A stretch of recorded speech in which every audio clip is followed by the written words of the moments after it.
Are you coming to the tree where they strung up a man? They say murder three.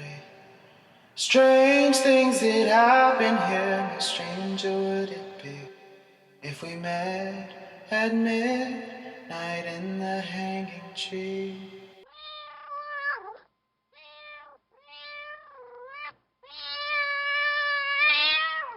And welcome to the show. I'm your host, Chris James, and this is no way to start the day.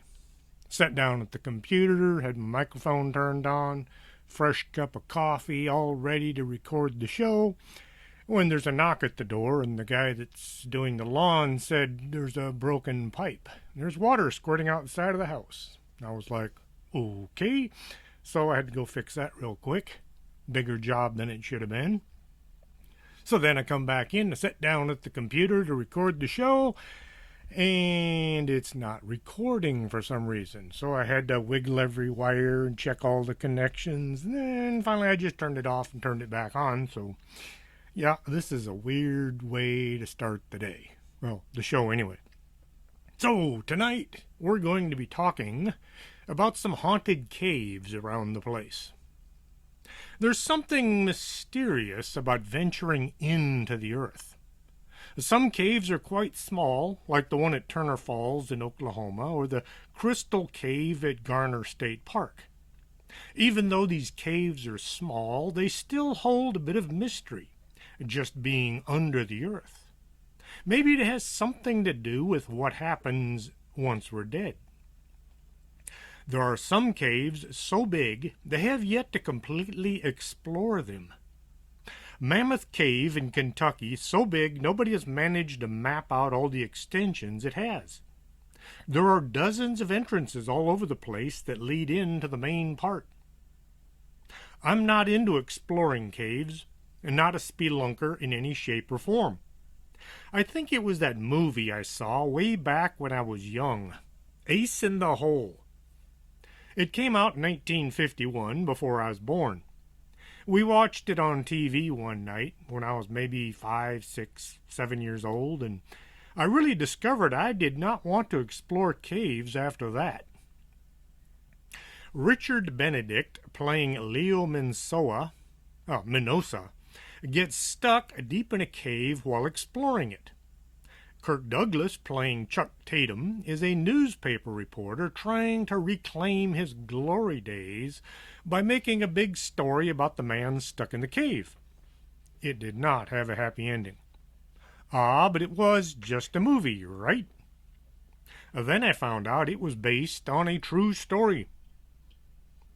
In the period of Kentucky history known as the Cave Wars, Floyd Collins and his family owned their own tourist attraction named Crystal Cave in the same area as the Mammoth Cave.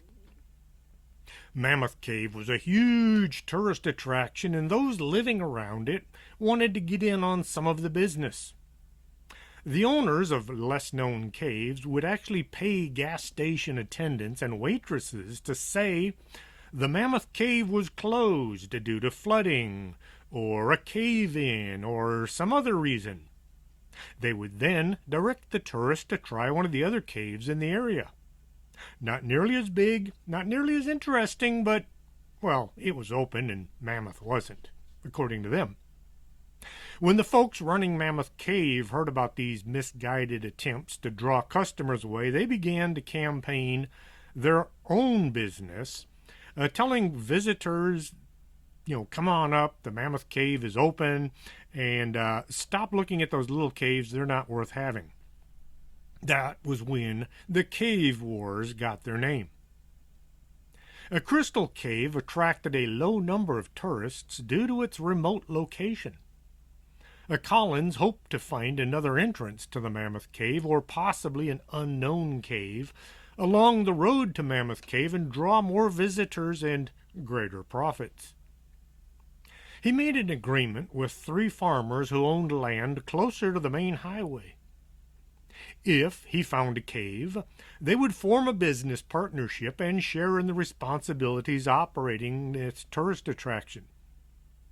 Working alone, Within 3 weeks, Floyd had explored and expanded a hole that would later be called Sand Cave by the news media.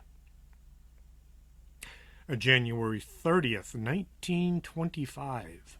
Floyd Collins managed to squeeze through several narrow passageways. Once in this small, out-of-the-way location, he said he had discovered a large chamber that might just connect to a massive cave system.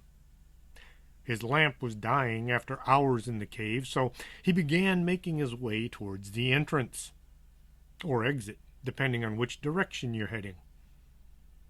As he squeezed through a narrow opening, a rock fell on his leg, and he became trapped. His body was at an odd angle, and he couldn't get any leverage to pull or push himself any farther.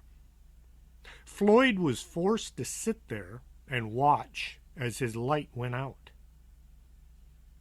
Now, alone in the extreme darkness, he had to wait for rescue to come to him. The caves are some of the blackest places on Earth.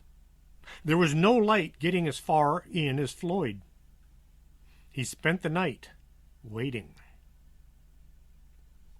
The next morning, his brothers went looking for him. They found his backpack at the entrance to the cave, and they went in to see why he hadn't come home. They found their brother still stuck in the tiny hole. They tried to pull him free, but he was stuck. They gave him some food and some water, and then they went to gather a rescue party.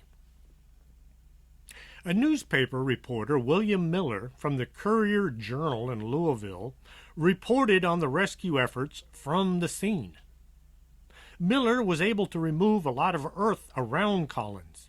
He also interviewed him inside the cave. Miller's reports were distributed by telegraph and were printed by newspapers across the country as well as around the world. The rescue attempts were followed by regular news bulletins on the news media and broadcast radio. Shortly after the media arrived, publicity drew crowds of tourists to the site. At one point, it is estimated there were tens of thousands of people all there watching the rescue of Floyd as it was underway. They couldn't actually watch the rescue. All they could do was stand out in the woods and watch as people went in and out of the cave, but still they felt as if they were a part of the big thing. Vendors set up stalls and began selling food and souvenirs, creating a circus-like atmosphere. The Sand Cave rescue attempt grew to become the third biggest media event between the world wars. It was right up there with Lindbergh crossing the Atlantic and his son being kidnapped. The nearest telegraph station was in Cave City, some miles from the rescue scene. 2 amateur radio operators set up a link to pass messages to the authorities and to the press. Collins survived for more than a week while rescue efforts were organized. On February 4th, the cave passage collapsed in 2 places. The rescue leaders determined the cave was impassable and it was too dangerous to continue the attempt from the entrance. They brought in a drill rig and they began boring a hole down, hoping to come out right in front of where Floyd was stuck. The hole connected the tunnel just in front of Floyd, but when the rescuers made their way down, they found he was dead. He'd spent so much time trapped there in the cold, dark cave that his body just quit working. He was still trapped in the tiny crawl space, so they left him where he had died. They held a funeral service near the opening of Sand Cave. Homer Collins was not pleased with Sand Cave being his brother's grave. 2 months later, he and some friends reopened the shaft. They dug a new tunnel to the opposite side of the cave passage, and they managed to recover Floyd Collins' remains on April 23rd, 1925. The next day, the body was buried at the Collins family farm just a short distance from Crystal Cave, which was now renamed Floyd Collins Crystal Cave. 2 years later, Floyd Collins' father, Lee Collins, sold the homestead and the cave. The new owner dug up Floyd's body and placed it in a glass-topped coffin, which was exhibited at the Crystal Cave entrance for years. If you've never gone to a cave to look at a dead body in a glass coffin, well, you just haven't lived. I've seen several. March 19th, 1929, somebody stole the body. It was later found in a nearby field, but the injured left leg, which had been damaged when Floyd first became trapped, was missing. It has never been found. After this, the remains were kept in the back portion of the Crystal Cave in a casket chained to the floor of the cave. We visited Mammoth Cave when I was young.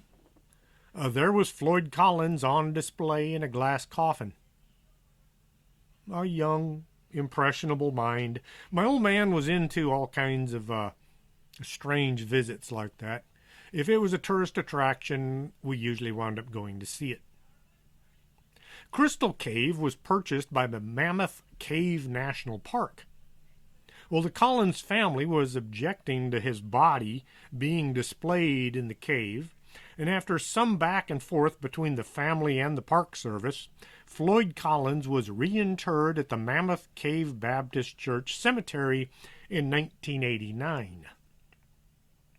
The story doesn't end there.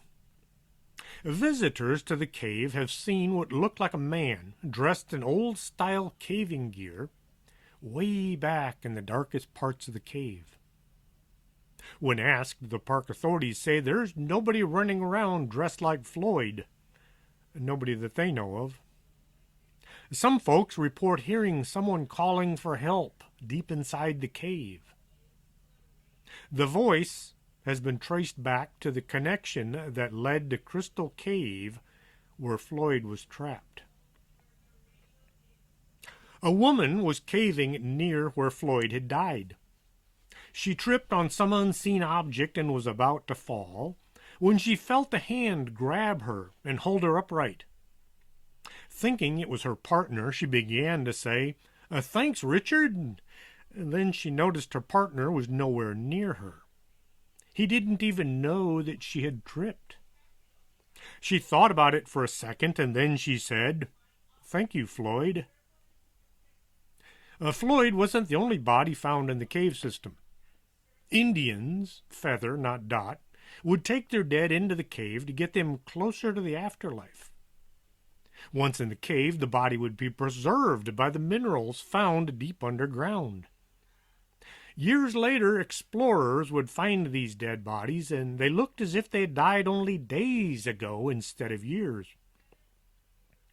As more folks began visiting the caves, more stories began to come out. The people all swore they had seen or heard things deep underground. One large room in the cave became known as the Haunted Chamber. It was soon decided that all those bodies that had been carried down there to the lower levels in order to gain access to the afterlife were somehow trapped. The spirits wound up all in this one big chamber. There is one spirit known as Melissa. This story came from a letter found in an old house long after the events had taken place. In the mid-1800s, Melissa used to live near the cave, and she was familiar with most of the passageways. She fell in love with a guy named Beverly. That was his last name. Well, it seemed Beverly wasn't in love with Melissa. He had eyes for her best friend. One day, Melissa managed to entice Beverly into the cave. Once they were deep inside, she gave him the slip, leaving him down there lost and alone in the darkness. No one knows how long he survived. His body was never found. Melissa wrote down her account of what she had done. The letter was found long after she had died. Today, folks see a shadowy being that looks kind of like a woman. They believe this is Melissa, still wandering the caves, either looking for Beverly or maybe just down there paying for what she had done. November last year, I had Michelle Miller on the show. For those of you that don't know her, she is a direct descendant of John Bell of the Bell Witch story. On that property is a cave that many folks associate with the witch. The Bell Witch haunting of Adams, Tennessee is one of America's most famous ghost stories. Many people say that the Bell Witch, spirit or ghost or maybe demon, lingers in the small cave once owned by the Bell family. Legend says that between 1817 and 1821, a malevolent spirit terrorized the Bell family. At first, the family noticed strange animals on their property. Being country folks, they knew what kind of animals lived around their farm. These creatures looked like something out of a fantasy story, maybe a nightmare. A short time later, they started hearing what sounded like choking sounds coming from inside the walls of their home. This was soon being accompanied by gasping and gnawing sounds in the cabin. The sounds escalated to physical violence when John Bell Sr. and his daughter Betsy, who seemed to suffer the most of the abuse. She would get pinched and her hair was pulled. The ghost had an affinity for this young girl. Some blamed these activities on a neighbor named Kate Bates, who reportedly sent the spirit to kill John and prevent Betsy from getting married. When Betsy was engaged to marry, the witch threatened her if she went on with the wedding. Betsy and her suitor broke off their engagement, and John Bell died of mysterious circumstances in 1820. He had taken a medication found in a cabinet only to discover it was poison. The witch said she would be back to visit the family in 1828, and indeed she came back. She then said she was going to make her next visit in 1835. Sure enough, the witch visited one of the Bell family. The Bell house burned down years ago, and a replica was put up in its place. Near the house is a small cave. Folks go there to experience the Bell Witch. Many people say they have heard voices coming from back in the cave.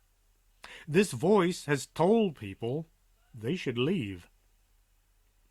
The witch selects some people to drive away, while others can enter with hardly any activity. If you try to take a photograph of the entrance, many times the camera won't focus. On occasion, the camera won't even work. Do not take any souvenirs from the cave. Anyone that takes a rock home as a memento will experience a run of really bad luck. One woman was driving along the road, heading away from the Bell property, when she felt something wrap around her leg. She said it felt just like a small child had placed both arms and both legs around her lower leg. The woman glanced down at her leg, but saw nothing. As she mentioned this weird sensation of being grabbed to her companion. That is when they both heard giggling coming from around the floorboards of the vehicle, which was followed by a small child's voice saying her name was Summer Moon. The voice went on to say that she and her mother lived in the Bell Witch Cave. Some believe Native American spirits also dwell in the Bell Witch Cave. One property owner claimed that the Trail of Tears ran through the property and that Indians once lived and died within the cave. One visitor believes an Indian spirit followed her to her car. Diablo Canyon is a ghost town off Interstate 40 in Arizona. Like many towns that cropped up in the West, Diablo Canyon was a place frequented by outlaws, bandits, and folks trying to stay far from the law. As many people began moving into the area, the lawless decided it was best to move on, find some place where the law had yet to arrive. Once the town was no longer occupied, a trading post opened called Two Guns, which is visited by people traveling along Route 66. Near the abandoned town is an old cave used for centuries by the Indians. Before Diablo Canyon even existed, the Apaches had believed the nearby cave was inhabited by spirits. Just about every location with the name Devil in it came about as settlers moved into Indian territory. The Indians would call a place Spirit Lake or Spirit Rock. The settlers would associate spirits as being the devil or the Diablo. According to the stories from years ago, in 1878, a band of Apache warriors descended on a Navajo camp. The two tribes didn't get along. In fact, they sometimes went as far as trying to wipe each other out. Well, bad things happened and the Apaches killed everyone, and then they grabbed what they could and left. The Navajo found out one of their camps had been attacked. It didn't take long to figure out who had done it. The Navajo began tracking the Apache out into the desert. The trail was lost in the sand, and the warriors began scouting the area, trying to figure out where their adversaries had gotten to. Well, they discovered the ground in one area was extremely hot. They also noticed the smell of burning wood coming from the ground as well. The Navajo began looking around and they discovered the opening to a cave. The heat and the smoke they had found was coming from fires made by the Apache inside the cave. The Navajo got busy gathering up as much wood and brush as the area had. This wood was piled up in the opening to the cave, then set on fire. The smoke from the brush fire was drawn back into the cave, making it hard to breathe for the Apache. With their eyes burning and coughing from the smoke, the Indians tried to exit the hiding place. The welcoming committee was waiting just outside, and it didn't take long for the Navajo to wipe out the Apache.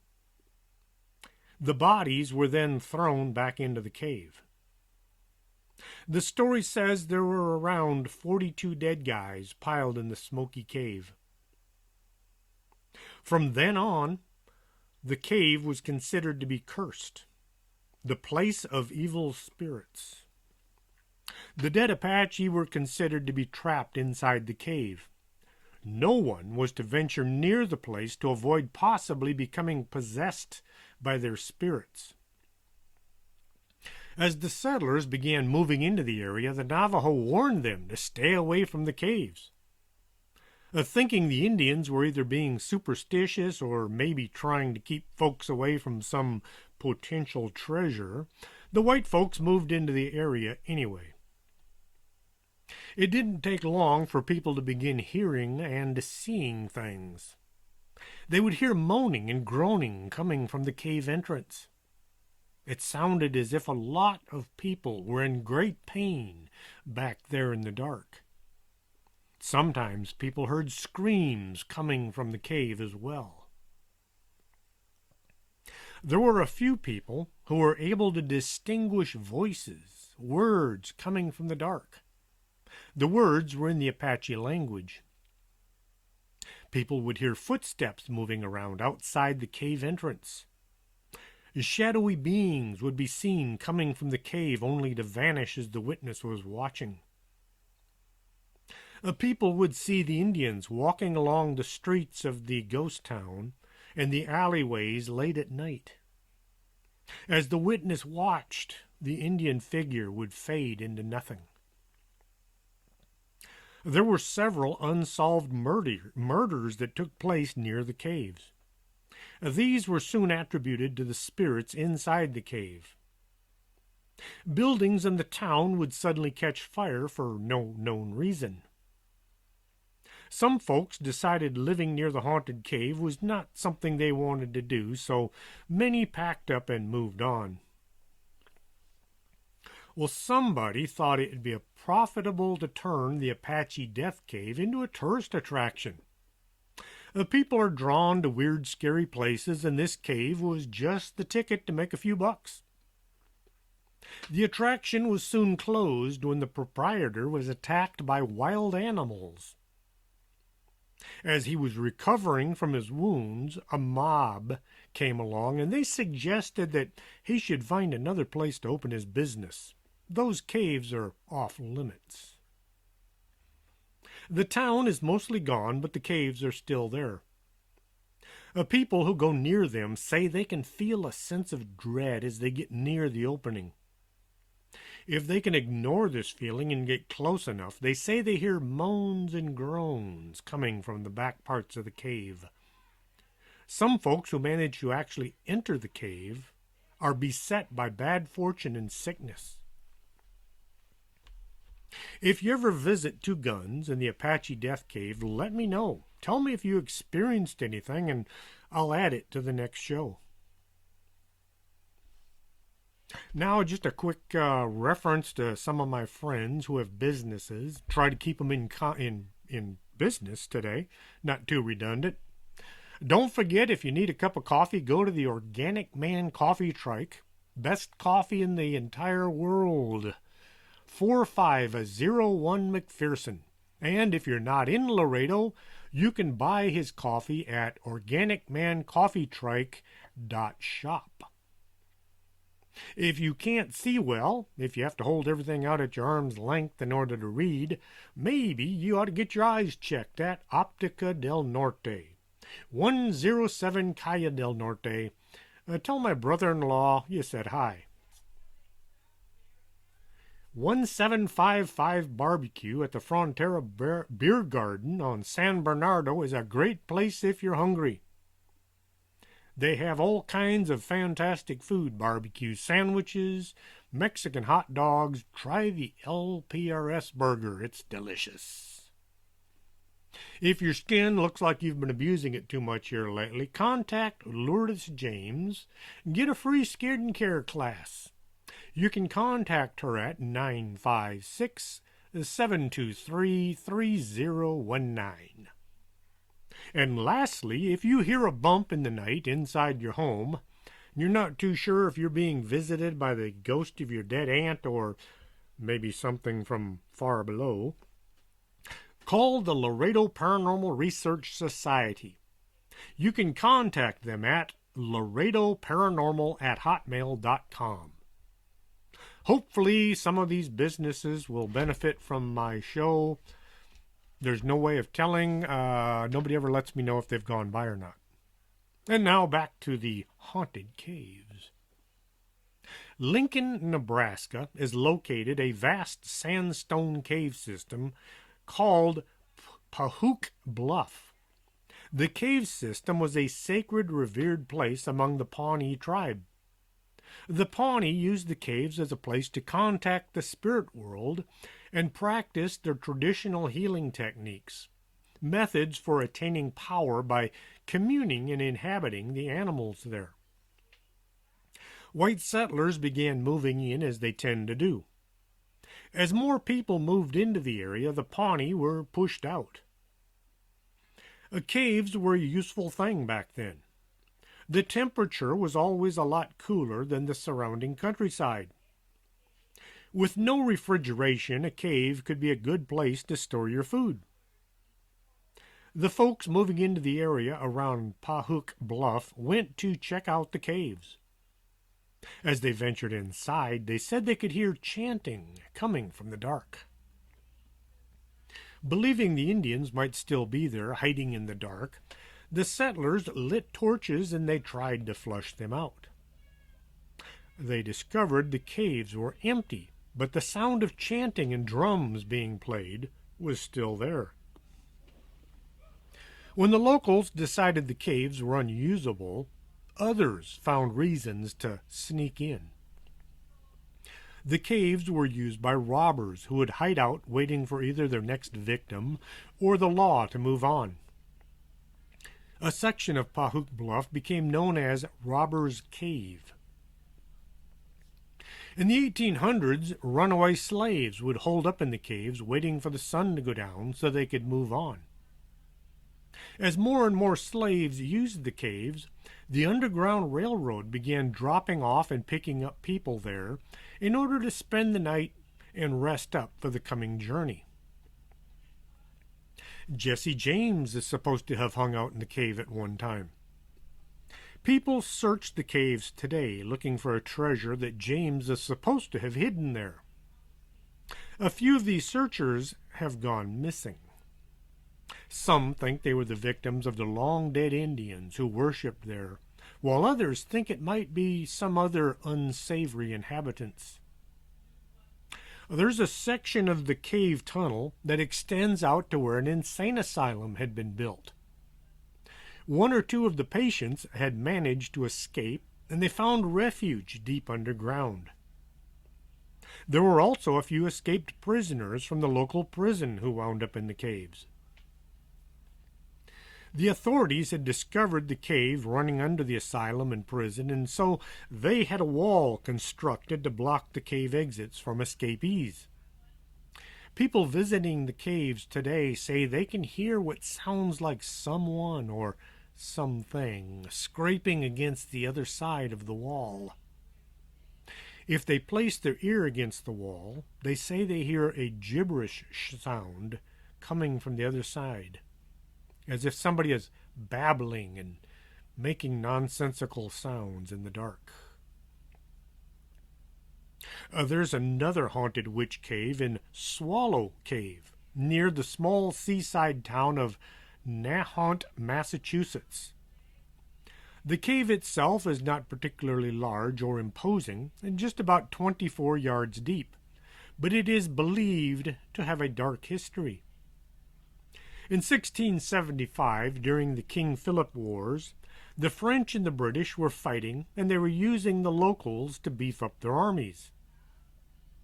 A group of about 40 Indian warriors attacked Lynn, Massachusetts, but they were eventually driven back. The Indians made their way to a cliff face, and they hid in the Swallow Cave. The pursuers spent weeks trying to find the natives, but not able to. The white guys weren't as good at tracking humans as the people they were pursuing. In between these searches, the Indians would slip back out and attack once more.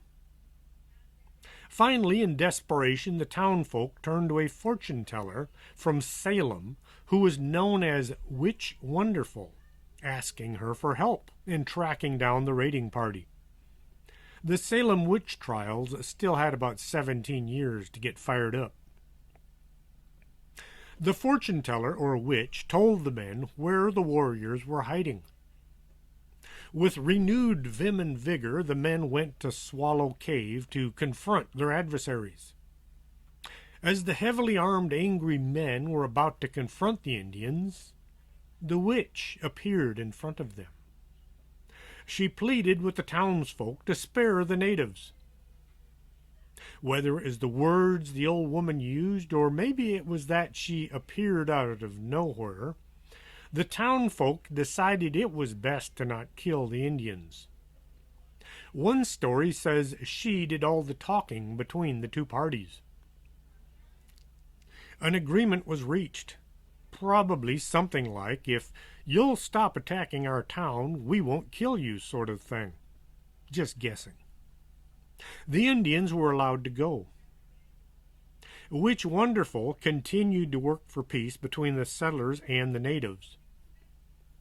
After her death, she continued appearing near the cave. The folks would see her sitting near the entrance waiting for either the Indians to return or maybe the townfolk. Maybe she just liked the view. The cave is right on the water, and it has a very nice view. The Wabash Street Caves in St. Paul, Minnesota, were actually caves that were turned into a man-made mine. The people living in the area dug out silica in order to make glass. Once the silica was gone, the mine became known as a cave once more. The entrance to the cave is a building put up in the 1920s that looks like an old castle. Somebody had got the idea that these tunnels and rooms could be used for something like making and storing booze. A prohibition was getting started and people wanted to drink. What a lot of folks don't know about the 18th Amendment is it was designed to control the common folks, but not the ones making the laws. Prohibition was the legal prevention of the manufacture, sale, and transportation of alcoholic beverages inside the United States from 1920 to 1933. Notice what's missing? How about owning alcohol? The folks in Washington had all put in huge supplies of booze just before passing the 18th Amendment. They worded the amendment so they could have huge supplies of alcohol in their storerooms as long as it wasn't shipped or manufactured around the country. Although the temperance movement succeeded in bringing about this legislation, millions of Americans were willing to drink liquor illegally, which gave rise to bootlegging. Why do you suppose it was called bootlegging? Alcohol was still legal in Canada and Mexico. Bottles were designed so they would fit into the tops of your boots. When the carrier would walk across the border with a few bottles of booze, this led to the process being called bootlegging. The only thing the 18th Amendment did was make small-time gangsters into huge criminal organizations. A lot of problems faced by us today are direct results of someone's legislative solutions from yesterday. St. Paul, Minnesota was kind of a vacation spot for the big-time gangsters and moonshiners. The mayor and the police chief wanted the criminals to contact them before entering the city. If you're on your way to St. Paul, you'd stop at a gas station, drop a nickel into a payphone, dial a number, and tell the police that you're on your way to town. They would meet you, and you would hand them a gift, or something we would call a bribe. Then the criminals would head into town to relax and enjoy a few uninterrupted days or weeks of freedom from the law or other criminals.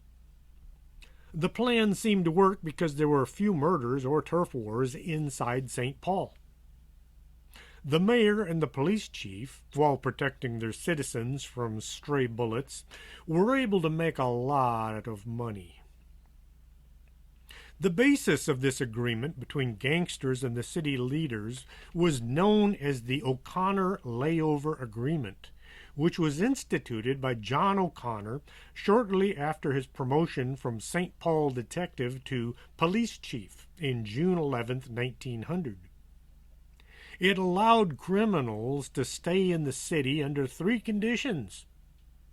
They check in with the police upon their arrival, they agreed to pay bribes to the city officials, and they commit no major crimes inside the city of St. Paul. This agreement lasted for almost 40 years, ending when rampant corruption forced crusading local citizens and the federal government to step in. Having the FBI and the revenue officials locked out of the city allowed the gangsters to run their organizations unhindered. The authorities didn't want a huge still sitting in public view. The idea was to look as if nothing illegal was going on, so the caves became a good location for alcohol to be made. The caves were huge, so the next logical step was to open a speakeasy in the front of the cave system. Not everybody wanted to stand at a bar and drink, so they built a fancy restaurant in one of the large rooms. All the top society folks would go to the caves for dinner and a few cocktails. On occasion, one of the big time mobsters would find a problem that needed solving. Someone was getting out of line. Might be one of the subordinates or one of the other criminals in town. Whoever it was, they needed to be dealt with. No one knows how many people made a one-way trip to the back of the caves. The semi-official story is there were 3 gangsters killed in the dark recesses of the caves. Today, people report seeing several men in 1930s-style clothing walking around in the back of the tunnels. The spirit slowly fades away as the witness watches, so they know that this isn't some actor playing a part. Some folks say they see a woman dressed in old-style clothing as well. These spirits have been seen hanging out at the bar that is now in the front part of the caves. The trouble is there are folks dressed up to look like the 1920s and 30s characters. This makes it kind of hard to figure out who's who. Who's a real human and who's a ghost. At one time, businesses would go out of their way to squash any stories of ghosts in their establishments. Over the years, this policy has changed. Today, it's considered quite the thing to have a ghost or visitor for people to encounter, especially in and around October. The Wabash Street Caves are located at 215 Wabash Street South, St. Paul, Minnesota. You can have an event there or just take a tour. There's a gift shop and a bar if that's what you're looking for. A very unique cave is the Haunted Cave Hotel at the Grand Canyon Caverns. The caverns themselves are located in northern Arizona along Route 66, and they're the largest dry caverns in the United States, stretching down to 300 feet below ground. Within the caverns is an actual fully functional hotel, which is additional to having a unique aesthetic and full service and amenities, also has its share of ghosts. 2 of the ghosts that haunt the place are said to be those of 2 brothers who had died in 1927. Their bodies were found by Walter Peck. Interestingly, Peck himself is said to haunt the area as well. His ghost is said to enjoy riding the elevator. Another ghost seen in the hotel cave is the former hotel manager, Gary Ringsguy. 1970, he hung himself in an area of the hotel called the bunkhouse. Today, his spectral body has been seen, still hanging by its neck in the spot where he died. People have reported hearing Indians chanting and beating drums in parts of the cave. Doors have been seen to swing open and then closed by themselves. Objects move around with no one there to move them. People have seen strange, sudden bursts of light.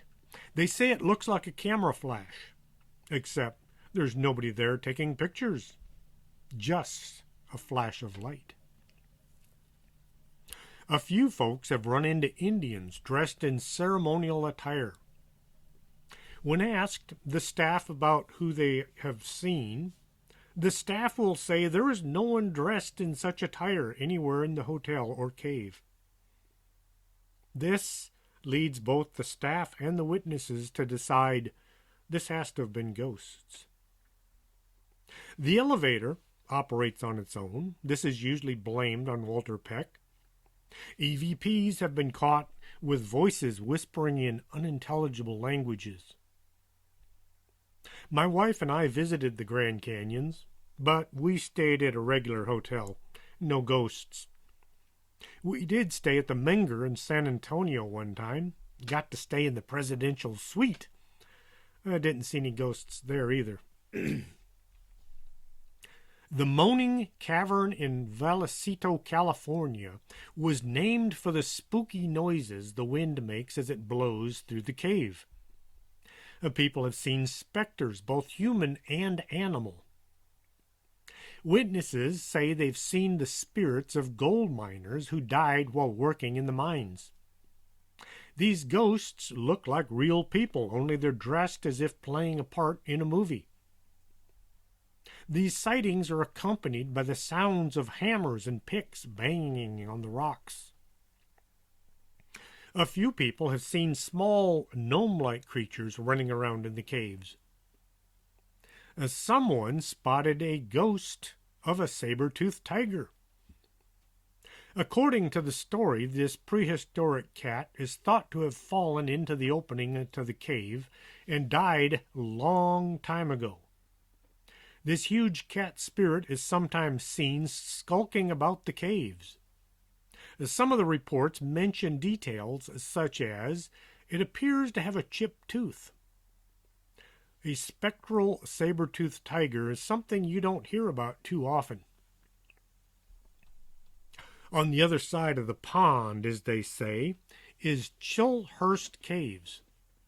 Chislehurst Caves. Located in Chislehurst, Kent, in the United Kingdom, the caves are believed to have been used for thousands of years. Ancient man wandered into the caves, maybe looking for a place to live. They found chalk and flint in the caves, and they decided to start digging out these minerals. This changed the caves into a mine. Chalk can be used if your soil is too acidic. It changes the acid content so you can grow things. The flint was used in tools and arrowheads. Once the mines were in use, people just kept digging, never coming to an end of the usable things they were finding. All that digging led to the mine becoming very extensive. The mine is a system of about 22 miles of connected tunnels. At some point in time, somebody decided that they needed to make a sacrifice to their gods. Some of these sacrifices might have been people, either volunteers or voluntold. You want me to walk into that cave so you can cut my heart out? I think not. Oh, the big god said I should do it. Well, that's different. Let's go. It sounds like something out of a Monty Python movie. As World War II erupted, many individuals discovered a new use for the Chislehurst Caves. Needing a place to get in out of the lethal rain of bombs from above, folks used the mine as a bomb shelter. As the battle for Britain raged on in the skies over London, many of the citizens moved into the caves. By the end of the bombing campaign, it was guesstimated that 15,000 people were using the caves. The caves were big enough, people could stay there and live a fairly normal life. Well, as normal as you can get while somebody's dropping bombs on you. The people adjusted rather well to the extremely densely populated cave and even incorporated a medical area where the sick and injured could be treated. As bombs would explode overhead, sometimes parts of the cave would collapse, causing many of the injured or killed. Medical treatment did not come in time for many people. As a result, they died within the walls of the cave. It is believed to this day that spirits of these souls still linger throughout the dark passages of the Chislehurst Cave. Many individuals who have experienced the cave for themselves often share the experience of hearing and even seeing children running about. The sounds of playful laughter and talking of children seem to echo from the walls of the cave. You shove a bunch of young kids into a confined space, and it isn't long before they figure out some way to entertain themselves. The ghostly laughter is a residual haunting from all that energy. Many individuals have witnessed the sounds of mournful crying from children. During an air raid, the parents would have clutched their kids to their bodies. The sound of the explosions, combined with the fear radiating from the adults, would have made the kids terrified. People have seen the spirits of children that appear as full-body apparitions as well as mists. While the children do not appear to want to harm anyone, experiencing their sudden presence in a dark passage can be a bit, if not a lot, frightening, even when expected. Which brings me to the question. If you go into a place looking for ghosts, and you see one, why all the yelling and screaming? I watched those YouTube videos where the host knows the place is haunted. They're looking for spirits, yet when one shows itself, the host goes screaming out the door. I am not going to say anything about that one TV show where they do a lot of yelling and screaming. The owners of the cave offer tours to interested individuals during the daytime hours. Private evening tours are available to clubs or groups. Throughout the cave, there are several mannequins placed in order to give people the feel for how people used the caves during the time of the Second World War. Many claim that these human-like replicas seem to move on their own. It's not uncommon for individuals who give the tours to find that one of the mannequins has been moved from its location. Sometimes they actually see them moving. For me, a mannequin is nothing but a giant doll, and I hate dolls. The more lifelike, the more creepy they are. Many unusual sounds and visual oddities have been experienced in the haunted Chislehurst Cave. Many have heard what they believe to be footsteps, voices, screams, cries, and more. For this reason, the owners of the cave set up the challenge. This was a contest that dared someone to stay in the cave overnight on Halloween. The winner would receive money and recognition for their efforts. Unfortunately, by the time a person had been in the cave for just a few hours and were subject to a large number of paranormal events, they were ready to escape with little concern for the cash reward and recognition. As far as I could find, no one ever collected the reward. The challenge was stopped after a few years in order to satisfy safety concerns. This next cave is for my nephew John. He lives up in Floyd, Virginia. His mom was a full-blooded Ho-Chunk. My brother and I have had a minuscule amount of Indian blood, like a tenth. This would make my nephew about 60% or so. My brother had dark brown eyes, brown hair, what little there was of it, and dark skin. I have blue eyes and blonde hair. He got his looks from our mother, and I got mine from our dad. Ho-Chunk Indians tell a legend about a cave in the bluffs where the Pine River meets the Wisconsin River, south of present-day Richland Center in southwestern Wisconsin.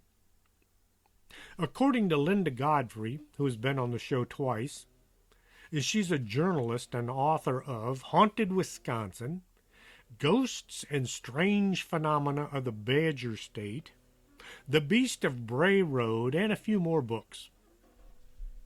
You ever wonder why it's called the Badger State? It's not because of those fierce little furry animals that will attack anything, including a tank. I was sitting in the tank one night. We were doing live fire out on a range. Fortunately, I was buttoned up because the main gun was right over my head, and they're blasting away. And I'm sitting there looking forward through my vision blocks when all of a sudden this badger appeared on the berm right in front of me. It was gnashing its teeth and growling and snapping, and it was actually trying to attack the tank. That's quite an animal.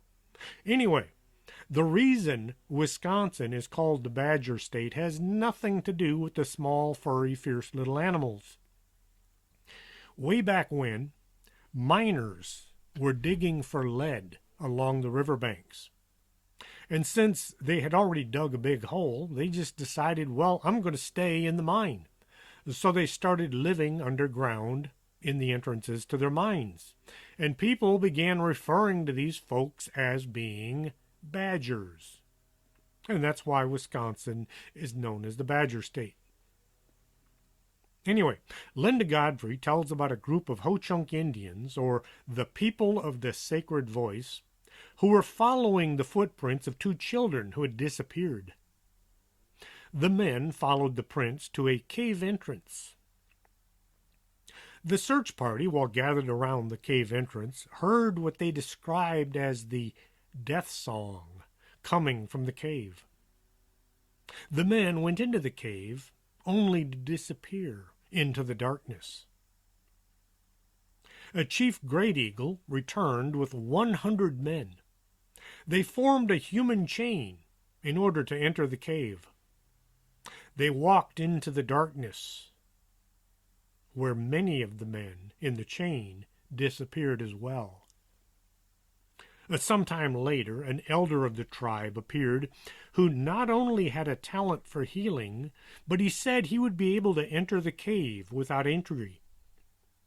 Once inside, he discovered the remains of all the missing Ho-Chunk men. Many years later, white settlers built Richland City near the site of the Indian camp. In the 1890s, a local man named Paul Sheffert discovered a cave filled with bones and flint tools and arrowheads. He made an excursion into the cave along with a reporter. They were chased out of the cave by groans, cries, and a strange blue light that seemed to chase after them. Fearing what might be deep inside the cave, they sealed it with dynamite. Richland City gradually became a ghost town. To this day, nobody has found the exact location of this mysterious cave or figured out what might be haunting it. I hope you had a good time listening to tonight's shows. If you did, tell your friends what they're missing. If you have anything in the way of a strange thing you'd like to hear, send me a note and I'll try to turn it into a show. Some things there just isn't enough information to fill an hour. Other things I could fill several hours, but let me know what you want to hear about it and I'll try to make it into a show. Until next Saturday, this is Chris James for Strange Things. Are you coming to the tree where they strung up a man? They say murder 3. Strange things that happen here, how stranger would it be if we met at midnight in the hanging tree?